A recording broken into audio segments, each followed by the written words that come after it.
Vote ચોરી થઈ હતી. અમિત ચાવડા જે વિસ્તારથી ધારાસભ્ય છે, શું ત્યાં પણ વોટ? અને બીજો સૌથી મહત્વનો સવાલ, તમે આજે જે 84 વિધાનસભાના 30,000 મતદારો જે ફરજી ગણાવ્યા, તો એ કોના છે? ભાજપના ફરજી મતદારો છે, કોંગ્રેસના મતદારો? કોને ખબર છે? એ કેવી રીતે ખબર પડશે?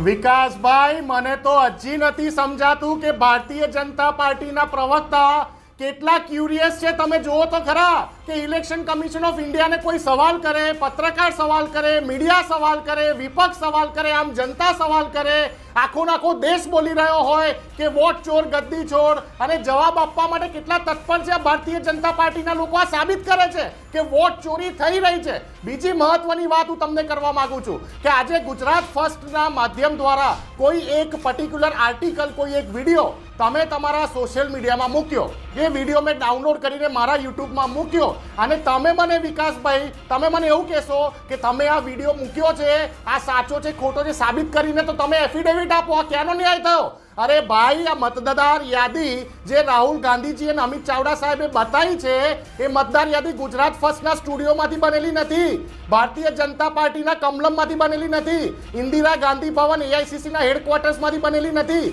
ઇલેક્શન કમિશન ઓફ ઇન્ડિયાની મતદાર યાદીમાંથી આ જે ડુપ્લિકેટ વોટર્સ છે, ભૂતિયા વોટર્સ છે, બતાવ્યા છે રાહુલજી અને અમિત ચાવડા સાહેબે. એટલે સવાલ ઇલેક્શન કમિશન ઓફ ઇન્ડિયા ઉપર થવો જોઈએ. અને અમે તો કહીએ છીએ કે ગેનીબેનની સીટ હોય કે બનારસ હોય કે વાયનાડ હોય કે રાયબરેલી હોય કે ભારતીય જનતા પાર્ટી અને જે એનડી ગઠબંધન જીત્યું, એ તમામે તમામ લોકસભાનું આખું રિઝલ્ટ કોમ્પ્રોમાઇઝ હતું.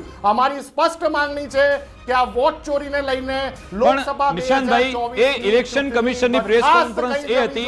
નિશાંતભાઈ, 45 દિવસનો સમય આપને આપવામાં આવે છે. નિશાંતભાઈ, હું આવું શૈલેષભાઈ. નિશાંતભાઈ, ઇલેક્શન કમિશને કહ્યું કે તમારી જોડે 45 દિવસનો સમય છે, નિયમ છે કે તમે કોઈ પણ પરિણામને પડકારી શકો છો, તો ત્યારે કેમ પડકારતા નથી? આ લોકસભા ઇલેક્શનને કેટલો સમય થયો? આજે તમે જાગો છો કે અહીંયા મતદાર યાદી ખોટી હતી, એક વ્યક્તિ અલગ ઘણા બધા મત આપીને ચાલ્યો ગયો છે.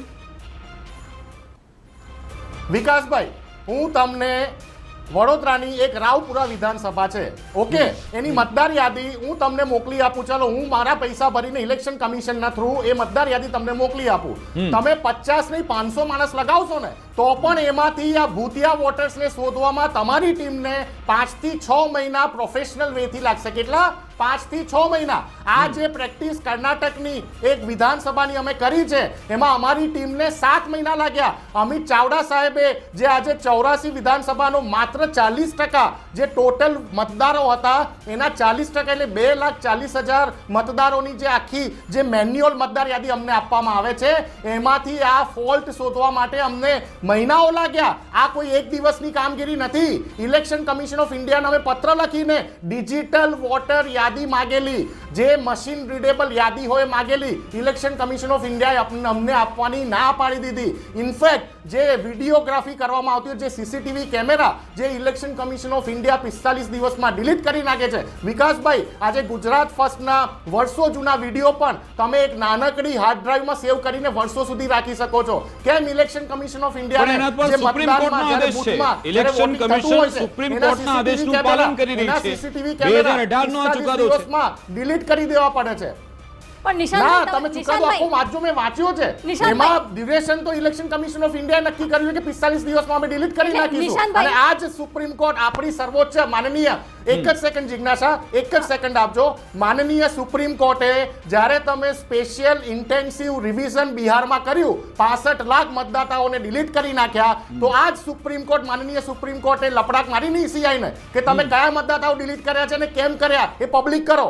આજ દિવસ સુધી ઈસીઆઈ ને પબ્લિક બસ, તો તમે આજ મુદ્દો લઈને સુપ્રીમ કોર્ટમાં, અને જો એસઆઈની પ્રક્રિયા થાય છે તો કેમ તમને એમના પર વિશ્વાસ નથી? એ એના માટે તમે જે આરોપ લગાવી રહ્યા છો, બોગસ મતદારો, ભૂતિયા મતદારો છે, અને જે અલગ અલગ તબક્કામાં પ્રક્રિયા થતી હોય છે, તો કેમ એના પર વિશ્વાસ? તમને એમના પર વિશ્વાસ નથી, ઇલેક્શન કમિશન પર વિશ્વાસ નથી, પરંતુ જો હિમાચલ પ્રદેશ જીતી જાઓ છો, કર્ણાટક જીતી જાઓ છો, તો તમને વિશ્વાસ આવી જાય છે, બાકી નથી આવતો. અને નિશાંતભાઈ, મારા સવાલનો બી જવાબ, એફિડેવિટ તમે નથી કરવાના. તમે કહી રહ્યા છો કે અમે ખોટા હોઈએ તો ઇલેક્શન કમિશન અમારી ઉપર કાર્યવાહી કરે, રાઈટ? બિલકુલ બિલકુલ બિલકુલ. જિજ્ઞાસા, હું તમને એક વાત કહી દઉં. વિકાસભાઈ એવું પૂછ્યું કે તમે ઇલેક્શન કમિશન ઓફ ઇન્ડિયાને તમે કેમ એફિડેવિટ, તમે પણ પૂછ્યું કે એફિડેવિટ કરીને નથી આપતા. એટલે આ ફરી પાછો એની જ વાત આવી કે જે જે મને વિડીયો ગુજરાત ફર્સ્ટ તરફથી મળ્યો હતો એ વિડીયોમાંથી મેં ખામી કાઢી અને ગુજરાત ફર્સ્ટને એફિડેવિટ કરીને આપું કે તમારા વિડીયોમાંથી આ ખામી નીકળેલી છે અને હું સાચો છું. અરે રાહુલ ગાંધીજીએ સાંસદ તરીકે આ જે આપણું સંવિધાન છે એને હાથમાં મૂકીને જે એમને ઓથ લીધેલી એ ઓથ શું હતી? Rahul Gandhiji leader of opposition છે, સંવિધાનિક રીતે કેબિનેટ મંત્રી કહેવાય ભારત દેશના, રાઈટ? તો રાહુલ ગાંધીજીએ જે ઓથ લીધેલી સંસદમાં ભારત દેશની 140 કરોડની પણ નિશાંતજી તમારા પર આરોપ એ જ લાગી રહ્યો છે, નિશાંતજી તમારા પર આરોપ ભાજપનો એ જ છે કે આ લોકસભામાં બંધારણવાળો મુદ્દો ચાલી ગયો એટલે જ હવે તમે ફરી બિહાર માટે આ તમે રિપીટેશન કરી રહ્યા છો, ફક્ત ને ફક્ત હવાબાજી કરી રહ્યા છો. જો તમારી પાસે ઠોસ પુરાવા હોત તો તમે એફિડેવિટ કરી દીધા, પરંતુ તમે નથી કરતા કારણ કે કંઈક દાળમાં કાળું છે, કાં તો તમારા આરોપો ખોટા છે. મને એક વાત કહો વિકાસભાઈ, આજે માનનીય અમિત ચાવડા સાહેબે જે 5 મુદ્દા કીધા એમાંથી એક ઇમ્પોર્ટન્ટ મુદ્દો એ હતો ગુજરાતની મતદાર યાદી.